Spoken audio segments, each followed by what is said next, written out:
Bonsoir et bienvenue dans votre émission L'invité de la rédaction. Aujourd'hui, nous allons découvrir une initiative portée par l'espoir, l'engagement et la volonté d'accompagner la jeunesse africaine vers un avenir meilleur. Et pour ce faire, nous recevons l'initiatrice de la plateforme Tumaini Africa Community, Madame Mbaye. Bonsoir. Bonsoir et merci pour votre invitation. Alors, c'est un plaisir de vous avoir avec nous.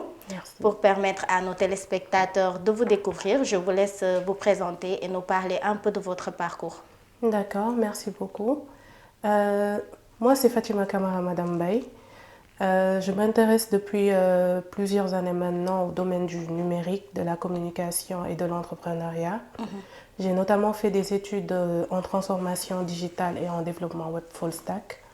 Et récemment, j'ai eu à développer des compétences en création de contenu. Mais au-delà de toutes ces activités, je suis une jeune femme passionnée par les questions liées à la jeunesse, à l'innovation et à l'entrepreneuriat. Alors, qu'est-ce que Tumaini Africa Community et déjà, d'où vient le nom? Tumaini signifie espoir en Swahili. Et Tumaini Africa Community est une initiative dédiée à la jeunesse africaine.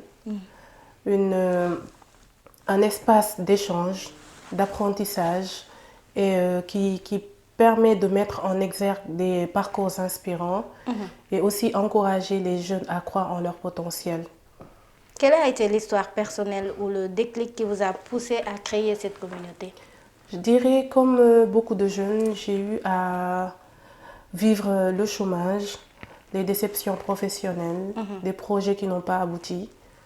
Donc, malgré tous ces obstacles, j'ai toujours su me relever. J'ai toujours su continuer mon chemin, continuer à apprendre et à avancer malgré tous ces obstacles-là. Et avec le temps, j'ai su que ce qui m'animait, la force intérieure qui me permettait d'avancer, c'était ce que j'appelle l'espoir actif. Et vous évoquez un parcours marqué par des défis? Oui, des défis. Des défis, c'est-à-dire les chômages, voilà, les projets qui n'ont pas eu à aboutir, malgré les efforts qu'on a fournis à ce que ça marche. Donc voilà, le manque d'accompagnement. Donc c'est toutes ces expériences-là qui ont beaucoup contribué à la naissance de Tumaini Africa Community. Et quelle est la vision que vous portez aujourd'hui pour la jeunesse africaine? Ma vision, c'est le fait de participer à une jeunesse africaine, à l'émergence d'une jeunesse africaine consciente de son potentiel, qui seront capables de créer des solutions et aussi de participer au développement de leur communauté en général. Votre mission est d'inspirer, connecter et valoriser les jeunes. Comment cela se traduit concrètement sur le terrain? Concrètement, cela se traduit par la création et le partage de contenus inspirants à travers nos réseaux sociaux. Et voilà, la mise en place d'un espace d'échange, de partage, d'apprentissage qui vraiment va œuvrer à inspirer les jeunes, à leur permettre de croire en leur potentiel, de créer des solutions pour vraiment participer au développement de leur communauté. Et à vous entendre parler, vous affirmez que l'espoir est une force d'action. Pourquoi ce message est-il particulièrement important pour les jeunes aujourd'hui? Parce que de nos jours, beaucoup de jeunes traversent les mêmes épreuves, c'est-à-dire des moments d'incertitude, de nombreux défis en tout cas. Et selon moi, l'espoir n'est pas une simple attente passive. L'espoir doit être une force d'action qui nous pousse à agir, à repousser nos limites, à continuer à nous battre pour pouvoir atteindre nos objectifs. Et quand vous parlez des défis auxquels les jeunes font face, vous faites allusion à quel genre de défis exactement? Je fais particulièrement allusion au chômage, au manque d'accompagnement, aux difficultés financières et aussi aux défis de confiance en eux. Parce que beaucoup de jeunes ont du potentiel, mais ils peinent à croire en leur capacité à réussir, en quelque sorte. Leur capacité à vraiment pouvoir construire quelque chose afin de réussir et aussi de faire comment dirais-je, et de participer au développement de sa communauté en quelque sorte. Et quelles sont les activités que vous menez actuellement pour aider ces jeunes-là? Des activités, je dirais, je parlerai plutôt de, comme je l'ai dit tantôt, du partage et de la création de contenu inspirant, d'interviews de personnes qui vont leur aider à croire en leur potentiel, qui vont les inspirer, de contenu parlant de leadership, d'entrepreneuriat, de développement personnel, d'espoir et de confiance en soi. Dans le document de présentation, il y a Too Many Stories. Qu'est-ce que cela veut dire? Too Many Stories, ce sont des interviews de personnes qu'on pense être inspirantes, des personnes qui vont raconter leur parcours, leur réussite, les leçons qu'ils ont appris en chemin.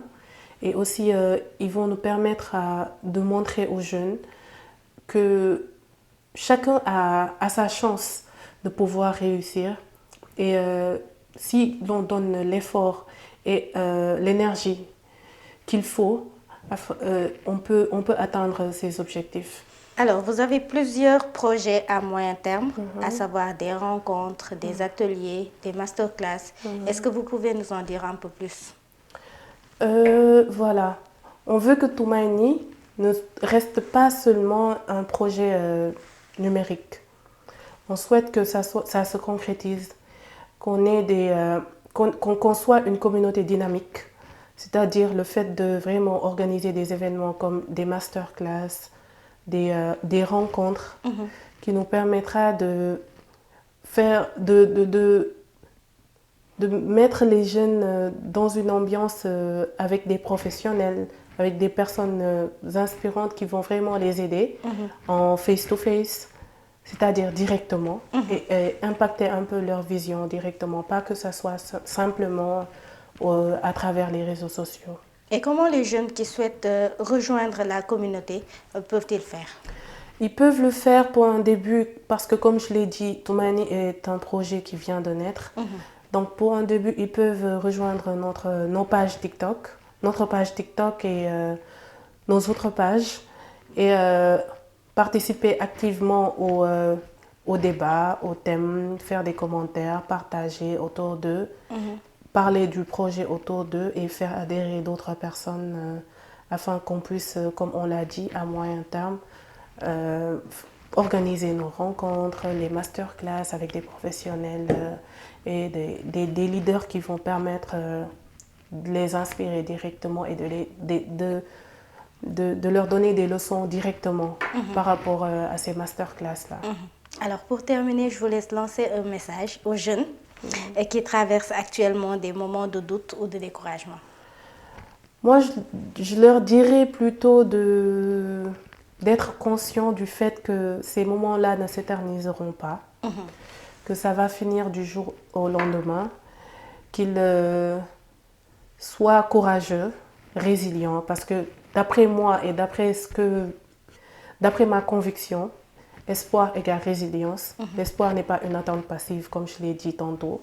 C'est une force d'action qui nous poussera à apprendre davantage, surtout le fait d'apprendre, de travailler sur nous-mêmes, de travailler sur notre projet, sur nos idées, et afin de créer des initiatives. Je parle tantôt d'initiatives parce que je veux que ça soit des initiatives, des entreprises, des concepts qui permettront pas de nous développer, notre propre développement, un développement personnel, un développement de notre communauté en général.